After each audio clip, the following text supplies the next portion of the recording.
Hey there folks, thanks for tuning in for a brand new video review. Today we are checking out the Black Series Wedge Antilles Battle Simulation X-Wing helmet. Let me start off by saying that this is my very first pilot helmet, X-Wing pilot helmet. I never had a chance to pick up the first release of the Luke Skywalker helmet. I know that came on re-release or another release, and at about the same time that came out, this was also on pre-order, and I didn't want to order that just yet.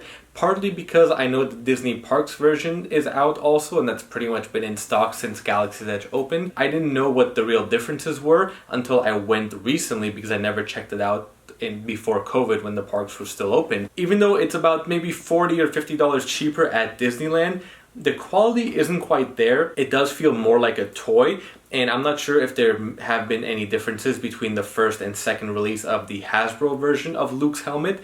And after getting the First Order Stormtrooper helmet, that quality was leagues beyond what we had for the Imperial Stormtrooper helmet. So I have high hopes for the Wedge helmet, and depending on how I feel about this one, I may pick up the Hasbro Luke version, or I might go back, when I do go back to Disney, pick up that version. But let's take a closer look at this one for today. So as you can see, we do have that new Black Series packaging that we did have for the First Order Stormtrooper helmet as well.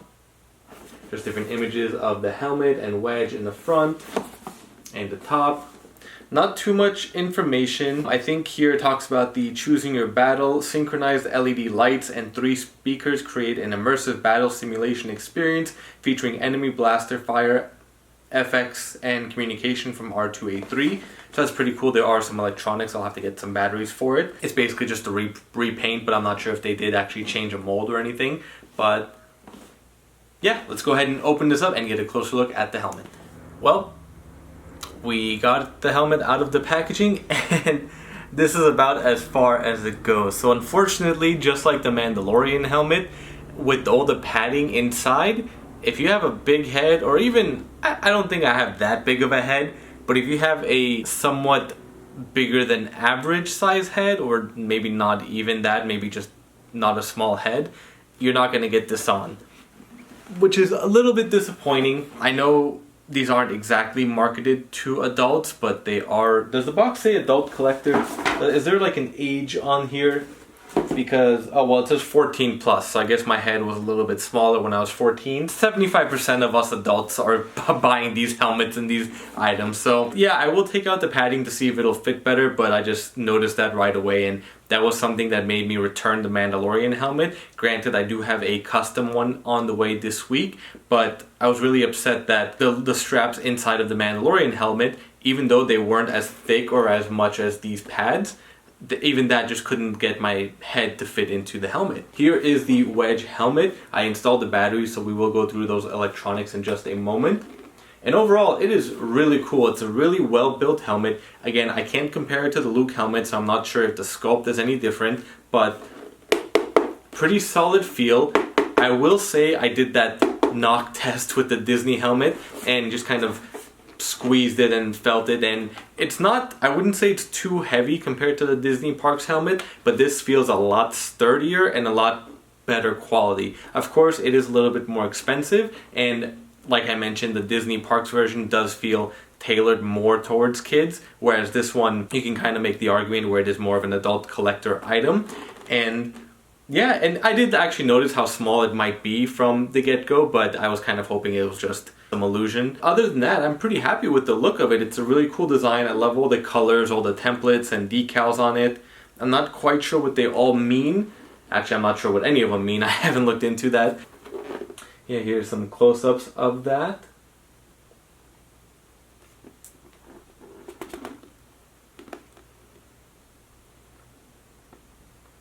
I really like something I mentioned in the First Order helmet review, as well as the Mandalorian helmet. Hasbro has been doing a great job at hiding the battery compartment. I know with the Imperial helmet one, the slot or the door is just kind of on the back of the helmet, and that's not really hidden. On the First Order, you can like pop off that little under rim, and then the Mandalorian helmet, you pop off the earpiece. On this one, the battery compartment is right there, so you just take out from the bottom. It's a little bit tough, but there we go. And you unscrew that for 3 AAA batteries to fit in there, and this just pops right back in.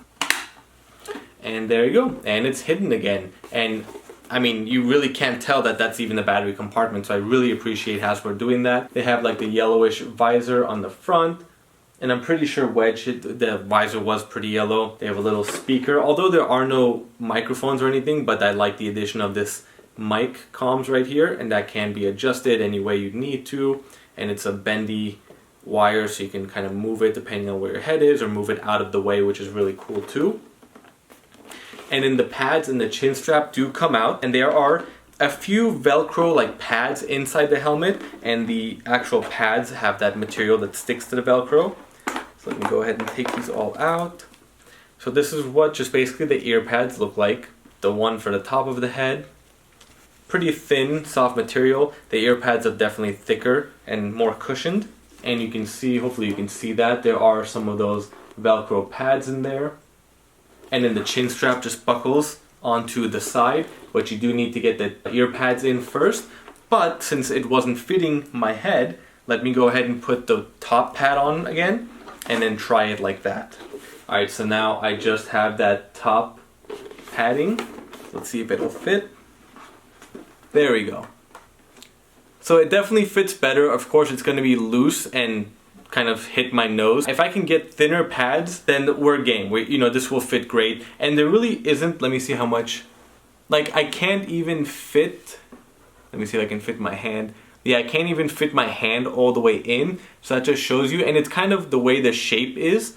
It kind of comes inwards towards your cheeks and your jaw. If I can get it to just rest right there, and if I can get those pads, or even if I can get something more on top, then we're golden. We're working well, and it slides out easily. I'm just gonna have this as a display piece, so I don't really need to have those ear pads in anyway, or have custom ear pads, I should say. As for the sound, I tested them before recording the video, and they are super quiet, but there are some lights. So let me see. There's the button is in the front somewhere here.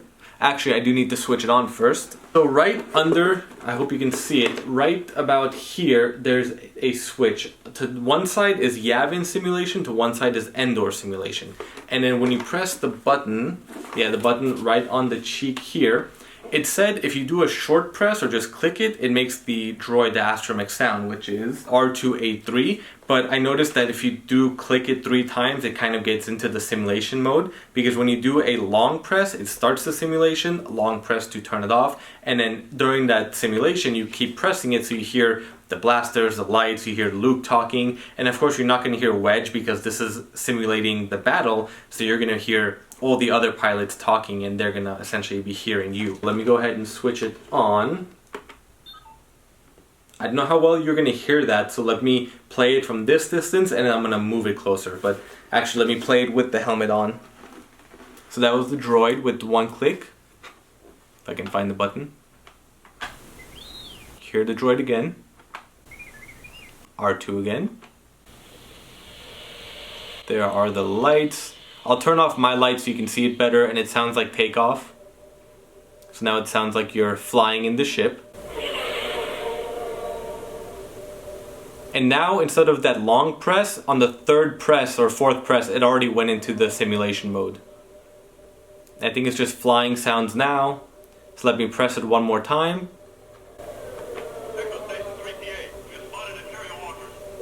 So this is Hoth.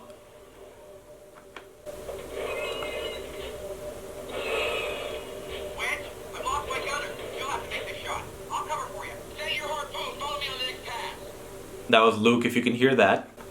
Steady row 2. Luke again. Cable out. Let it go.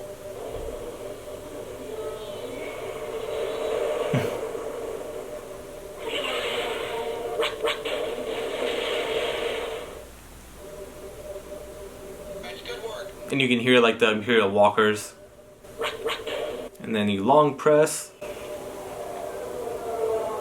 And that turns it off. There isn't like a list of sounds. You just kind of first hear Luke talking about getting the harpoon cables and the Imperial walkers, and after that, every time you press the button, you hear the walkers, you hear blasters, you see the lights go off, and that's for Hoth. So let me switch it to Endor, and then I'll go back to the other one, and let me turn off the lights too. So my room isn't completely dark, it's still a little bit daylight, but let's go ahead and try it.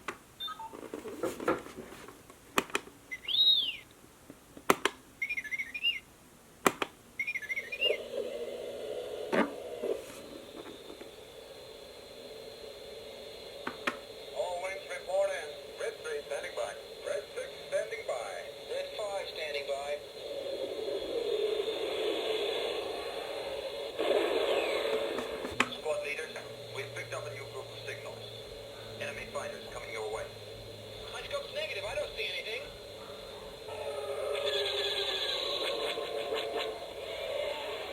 So the lights are actually pretty bright when the light, exterior lights are out, and you can kind of hear it, but definitely all the sound is coming from inside the helmet.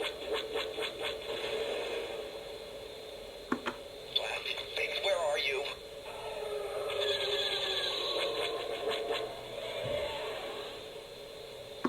Biggs, Wedge, let's close it up. Going in, we're going in full throttle.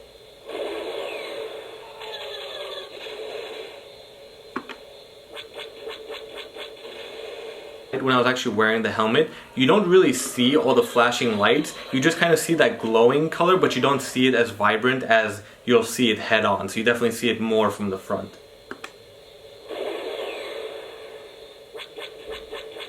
The thing is just kind of going on repeat now. Like I said, there's no list of anything or no time frame, and I'm not sure how long it actually stays on if you don't press anything. But let me go ahead and switch it back to Hoth so you can hear it from a closer distance. You know what? I think I just realized it goes through the entire scene because Luke just said, you're not good back there anymore. Plays out the entire sequence for Wedge. Copy, Rogue Leader. Echo Station 3TA. You spotted Imperial walkers. Wedge, I've lost my gunner. You'll have to make this shot. I'll cover for you. Set your harpoon. Follow me on the next pass. Steady, Rogue 2. Cable out. Let her go.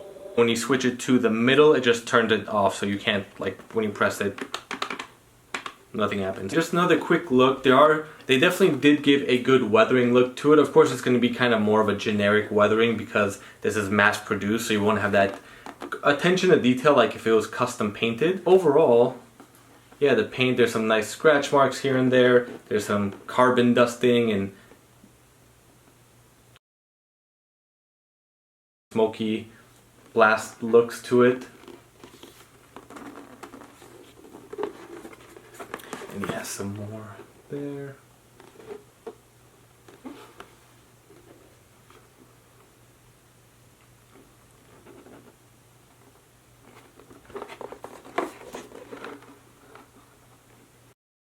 Overall, it is a pretty cool helmet. I'm definitely happy with it. I think I'm definitely going to keep this one. I don't know. I'm sure there are people who make custom pilot helmets because obviously there's Rebel Legion and all that who they will, I don't know if they'll necessarily approve the Hasbro versions because I know the 501st won't accept like a Hasbro Stormtrooper helmet or anything, but I'm pretty happy with this. I'm definitely going to keep this. As you can see, I've got my Imperial Stormtrooper, my First Order Stormtrooper there. I've got my Temple Guard by Props Foundry there, and then the Disney Parks Temple Guard mask up there. And I will be getting the Jason Props Mandalorian helmet sometime this week, so I will be doing a review for that. I will be picking up the Luke helmet as well from Hasbro, not Disney, and at least have both their helmets on display. But if you have any questions or comments, feel free to leave them down below. Thank you all for watching, and be sure to subscribe to my channel and stay tuned for future videos.